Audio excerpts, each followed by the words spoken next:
Muy buenas, la Fórmula 1 viaja a Miami, así que por supuesto hay que hacer una buena previa a este circuito porque además es nuevo, no lo hemos tenido nunca y bueno, pues de esta manera vamos a descubrir más cosas, ¿no? Así que como siempre, hoy vamos a ver los datos principales, mirando un poquito también la telemetría, cómo se compara con otros circuitos. Mañana veremos cómo es el curva a curva, este circuito, que quizás sea lo más importante a nivel de que es un circuito nuevo, y pasado mañana hablaremos de los reglajes, ¿no? De cómo adaptar los setups de los coches a un circuito como este. Así que empezando con los datos de hoy, yendo muy rápidamente al grano, pues empezamos con un circuito que, como veis, tenemos un poco menos de vueltas de lo que es habitual, o al menos de lo que es la media, que es esta línea vertical discontinua roja que siempre mencionamos, lo que significa que evidentemente pues tenemos un circuito un poquito más largo de lo normal. Bueno, ya veis que son poco más de 5,4 kilómetros, entonces bueno, sí que está un poquito por encima de la media, pero bueno, está en igual que circuitos como por ejemplo el de Bahrein, un poquito por delante del circuito de Australia, que es un circuito que ya hemos visto, así que bueno, no es un circuito ni muy largo ni muy corto, bastante en la media, como digo, así que esto no debería hacer que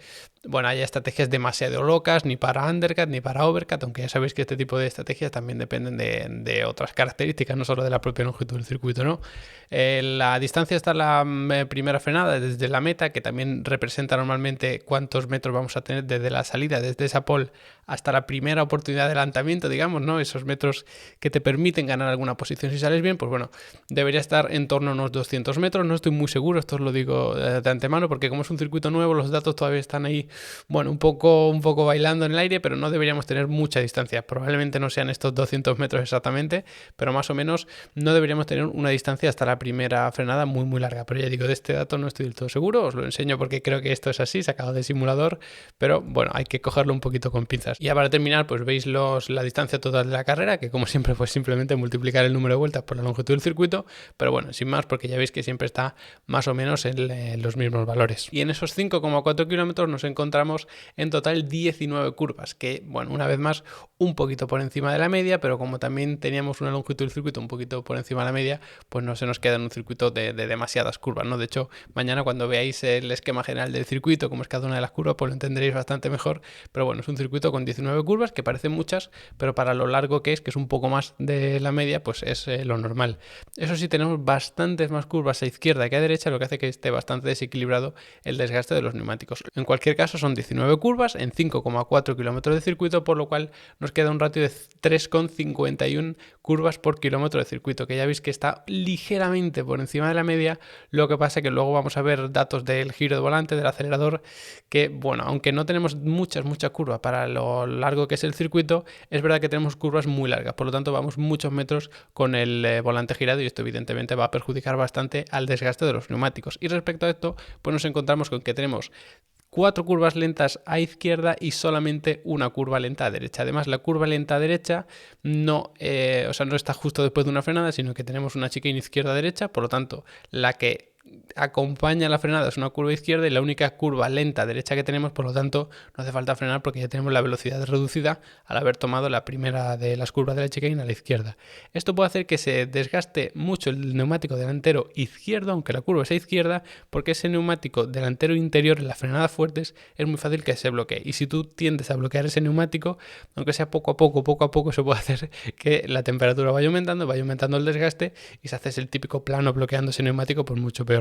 Pero el resto de curvas, pues ya sabéis que al ser a izquierda van a desgastar más la parte derecha del coche, sobre todo vemos en las curvas de velocidad media, pues sí, un poquito más a la izquierda que a la derecha, pero muy bien equilibrado. Pero en cuanto a curvas rápidas sí que tenemos bastantes más a izquierda que a derecha, y eso va a hacer que se desgaste bastante el neumático delantero derecho. Podemos echar un vistazo general a las curvas con los datos de telemetría. Como siempre, utilizamos este dashboard básico del pilotaje para tener un contexto general. Aquí tenéis la velocidad, aquí las marchas, aquí las revoluciones por minuto, acelerador, freno y giro de volante, y como digo siempre, estos datos pues no lo toméis al pie de la letra ni mucho menos, solamente para comparar unos circuitos con otros, porque bueno, son datos de simulación, bastante de un pilotaje bastante mediocre, pero bueno, en cualquier caso la forma de las gráficas pues sí que nos sirve para entender el circuito. Como veis, pues tenemos curvas de velocidad media tirando a baja en esta primera parte del circuito, que tenemos curvas derecha, izquierda, derecha, que bueno, lo entenderéis mejor mañana, pero como veis esto es de una velocidad media baja. Luego por aquí seguimos con curvas de una velocidad bastante alta, y luego en esta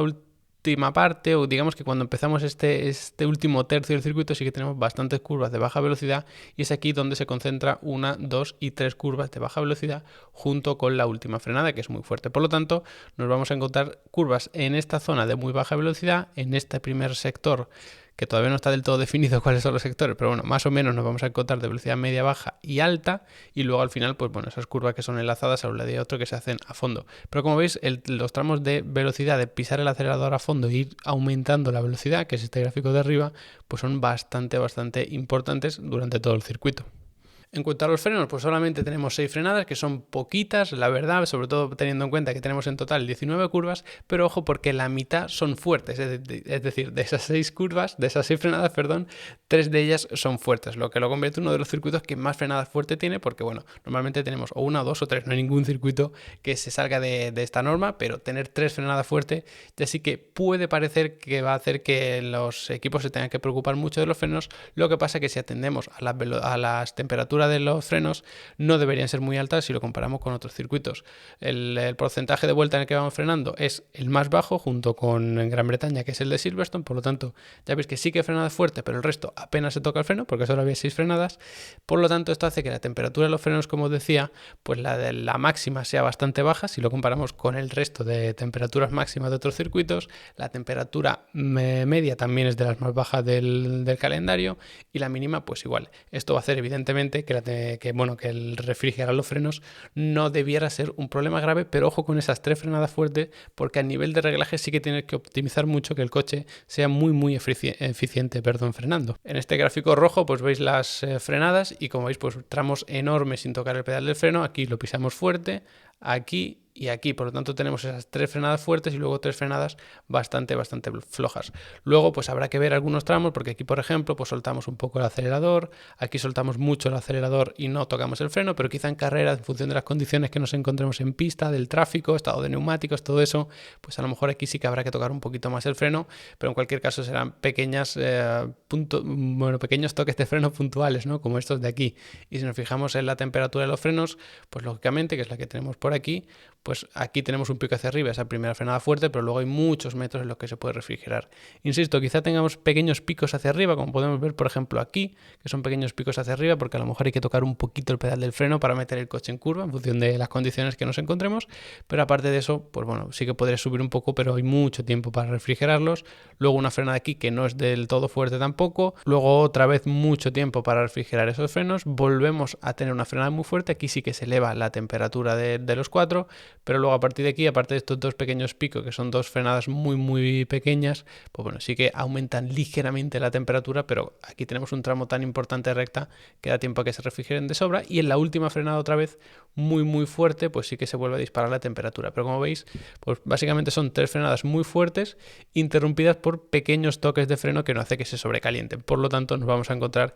que la dificultad para refrigerar los frenos no es excesiva. En cuanto al acelerador y esa velocidad punta, todos los metros que vamos acelerando a fondo y demás, pues fijaos en que tenemos uno de los circuitos en los que más porcentaje de vuelta vamos en la última marcha. Esto es porque tenemos larguísimas rectas. Lógicamente, si tú tienes una recta que no es del todo larga, pues justo cuando vas a meter la octava marcha, que es la última, pues te encontrarás con la frenada siguiente. Sin embargo, si tienes una recta muy larga, pues a lo mejor la mitad de la recta o un tercio de la recta vas a ir en esa última velocidad, en la octava marcha, y eso va a hacer pues que aumente este porcentaje. Por lo tanto, esto significa que tenemos rectas bastante importantes, y es un circuito donde la velocidad punta es fundamental. Si nos fijamos en el porcentaje de vuelta que vamos acelerando a fondo, pues no es de los más altos, incluso, bueno, vemos que está clavado en la media, pero está por debajo de la mitad si ordenamos todos estos circuitos, ¿no? De mayor a menor, lo que puede llamar la atención, ¿no? Vamos muchísimo porcentaje de vuelta en esa última marcha, pero resulta que no vamos tanto tiempo acelerando a fondo. Pues esto es porque tenemos un circuito de bastantes extremos, ¿no? O una recta muy larga o una zona en la que apenas pisas el acelerador a fondo,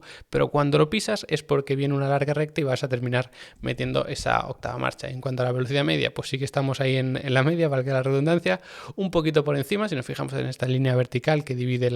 que marca dónde está la media, pero una tabla ordenada, pues ya veis que está prácticamente justo en la mitad, y la velocidad mínima tampoco es de las más bajas de todo el calendario. Sí que hemos visto que tenemos una zona ahí, que la entenderéis mejor mañana, de baja velocidad, que tenemos 3-4 curvas muy lentas, pero aún así la velocidad mínima que se alcanza ahí no es de las más bajas si comparamos todas las velocidades mínimas de todos los circuitos, ¿no? Está ahí bastante arriba, así que como veis es un circuito de bastante velocidad, aunque también en bastantes metros en los que no se puede pisar el acelerador a fondo. Si os fijáis en este pedal del acelerador, pues bueno, es el primer tramo, sí que tenemos que soltar lógicamente para la primera frenada, luego vamos jugando mucho con él sin terminar de pisar a fondo, aquí pequeño tramo acelerando a fondo y luego tenemos bastante tramo en el que apenas podemos acelerar a fondo. Cuando llegamos al 100% tenemos que soltar, luego podemos pisar otra vez, pero esto, bueno, en pilotos de Fórmula 1 profesionales lógicamente tendrá otra pinta, ¿no? Este gráfico, pero en cualquier caso nos hace ver que no vamos a poder pisar a fondo y mantenerlo ahí arriba todo el rato. Luego sí que tenemos una larga recta por aquí en la que podemos pisar a fondo, otra larga recta aquí en la que podemos pisar a fondo,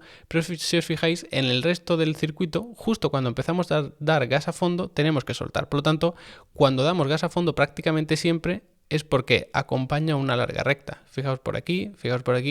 y fijaos aquí, que esta sería la de meta, que luego empezaría otra vez con la siguiente vuelta, lógicamente. Pero cuando estamos ahí tanteando de que si no tenemos luego una recta importante o no, como puede ser por ejemplo aquí, pues tardamos mucho en dar gas a fondo. Aquí también pasa eso, hasta que no nos encontramos con la recta de meta no damos gas a fondo y lo mantenemos ahí. Y aquí pasa otra vez lo mismo. Tenemos un tramo de baja velocidad, podemos dar gas casi al 100%, pero rápidamente tenemos que soltar, y no es hasta que entramos en la recta principal cuando tenemos que mantenerla a fondo. Por eso aquí, justo cuando damos gas a fondo, es cuando, por supuesto, vamos a terminar metiendo octava velocidad aquí, en esta recta larguísima también, y sin embargo en esta pues quizá no se llegue ni siquiera a esa octava marcha, pero bueno, esto también es un poco relativo, ¿no? Dependerá de los reglajes de cada coche, pero como nosotros hemos sacado todos los datos de todos los circuitos con las mismas condiciones de pista, el mismo coche, con los mismos reglajes y todo, pues para comparar unos circuitos con otros sí que nos vale. Y ya para terminar, algo llamativo es el giro de volante que vamos a utilizar, ¿no? Que van a utilizar los pilotos de Fórmula 1. Si os fijáis en el giro de volante máximo, no es de los mayores, está más o menos por la mitad, un poquito más abajo, lo que significa que no vamos a tener curvas muy cerradas.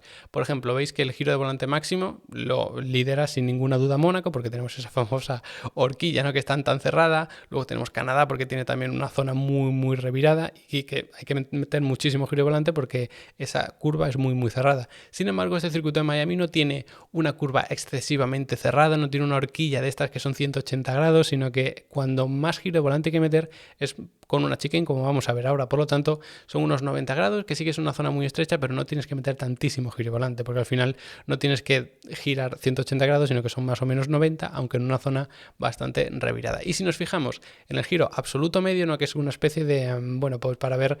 si estamos girando mucho o poco, ¿no? Digámoslo así, pues ahí sí que está en la media, por lo tanto ni se gira mucho ni se gira poco, pero si nos fijamos en el porcentaje de tiempo en el que estamos con el volante recto, que podríamos pensar que va a ser muy alto, pues no, nos encontramos que también está bastante en la media. ¿Por qué es esto? Porque sí que hay zonas de recta muy larga en la que llegamos a meter octava, como hemos visto, pero ahí son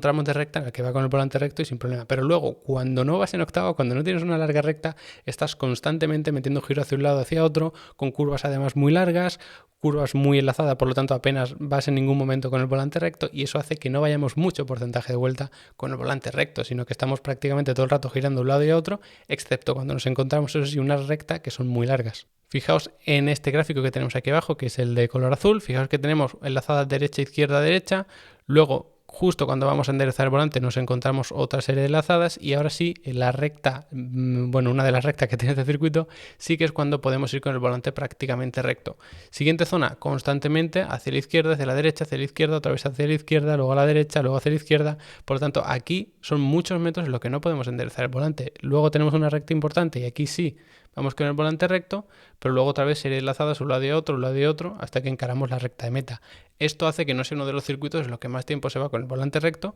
porque es constantemente un lado y otro, excepto en rectas importantes. Hay otros circuitos en los que tenemos tramos de recta, como por ejemplo aquí, que sí que tenemos un tramo de recta medianamente importante, pero solamente tenemos este.